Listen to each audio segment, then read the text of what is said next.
नमस्कार। बहुत सारे पेशेंट्स हमारे पास आते हैं, वो बोलते हैं कि डॉक्टर साहब दांत में फिलिंग कर दो, दांत में कीड़ा लग गया है। तो अगर बहुत एडवांस होता है हम उनको बोलते हैं कि फिलिंग नहीं हो पाएगी, इसमें आरसीटी होगी।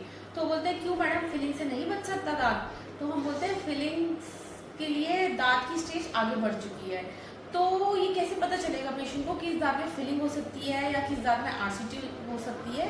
तो इस चीज़ को आज क्लियर करती हूँ मैं सबके लिए। ये दांत की फर्स्ट लेयर है जिसको बोलते हैं इनैमल। ये दांत की सेकंड लेयर है जिसको बोलते हैं डेंटिन। और ये दांत की नसें होती हैं जिसको बोलते हैं थर्ड लेयर या पल्प। ठीक है, अगर कैविटी बिल्कुल इनिशियल है, बहुत छोटी सी कैविटी है और सिर्फ इनैमल में है, तो ये पेशेंट को कोई सिम्टम्स नहीं देती है। इसमें पेशेंट को पता नहीं चलता। उन पेशेंट को इसके बारे में पता चलता है जो अपने आप को शीशे में रेगुलर देखते रहते हैं कि हाँ दांत में कुछ काला काला स्पॉट आ गया है। तो अगर ये कंसर्न से पेशेंट आता है हमारे पास तो हम इसमें फिलिंग कर सकते हैं और बहुत ही इनिशियल स्टेज में ये कैविटी हटा के फिलिंग करके दांत बच सकता है और बहुत अच्छे से दांत फंक्शन भी करता है। फिर आती है दूसरी स्टेज जिसमें बोलते हैं एडवांस स्टेज, जिसमें जो कैविटी है ये पूरा इनैमल को कवर कर रही है लेकिन सिर्फ इनैमल में है। इसमें भी पेशेंट को कोई सिम्टम्स नहीं होते हैं, ये भी दांत फिल कर सकते हैं हम लोग और इसको में भी रेस्टोरेशन हो जाती है। अब आती है थर्ड स्टेज जिसमें ये दांत में जो कैविटी लगी है वो सेकंड लेयर तक आ चुकी है। जब पेशेंट को सेकंड लेयर पे आ चुकी है, डेंटिन जिसे बोलते हैं, तब पेशेंट को सिम्टम्स आने लगते हैं। पेशेंट का मोस्ट कॉमन सिम्टम होता है कि हमें सेंसिटिविटी हो रही है ठंडे से या मीठे से।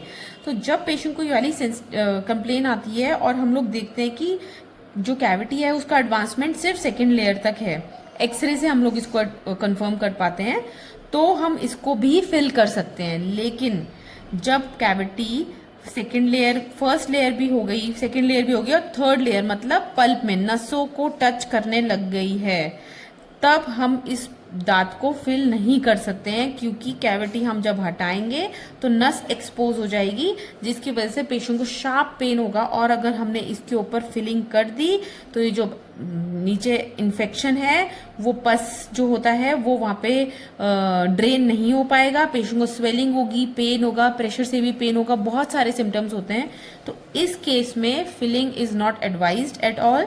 इस केस में हम लोगों को इस कैविटी को हटा के ये नसों को जिसमें इन्फेक्शन फैल चुका है उसको क्लीन करना पड़ता है। उसके बाद हम इसको आरसीटी जिसको बोलते हैं, आरसीटी का ट्रीटमेंट पूरा फॉलो करते हैं, उसके ऊपर उससे कैप लगाते हैं, तभी ये दांत बच पाता है। और अगर किसी पेशेंट को ये दांत नहीं